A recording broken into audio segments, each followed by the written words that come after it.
മോനെ, ഉപ്പ് സത്യാഗ്രഹത്തെ കുറിച്ച് കുറച്ച് ക്വസ്റ്റ്യൻ ചോദിക്കട്ടെ? അത് ചോദിച്ചോ. ഉപ്പ് സത്യാഗ്രഹം എവിടെ വെച്ചാ നടന്നത്? ഗുജറാത്ത്. ഗുജറാത്തിൽ നേതൃത്വം നൽകിയത് ആരാ? ഗാന്ധിജി. ഗാന്ധിജിയോടൊപ്പം എത്ര പേരുണ്ടായിരുന്നു? 78 പേർ. പേർ.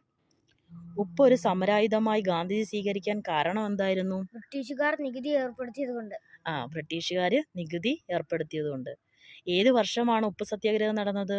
1930 മാർച്ച് 12. 1930 മാർച്ച് 12. ഉപ്പ് നികുതി ലംഘനവുമായി ബന്ധപ്പെട്ട് കേരളത്തിലെ സമരത്തിന് നേതൃത്വം നൽകിയ വ്യക്തി ആരാണ്? കെ കേളപ്പൻ. കേരളത്തില് ഉപ്പ് സത്യാഗ്രഹം നടന്ന എന്നാ?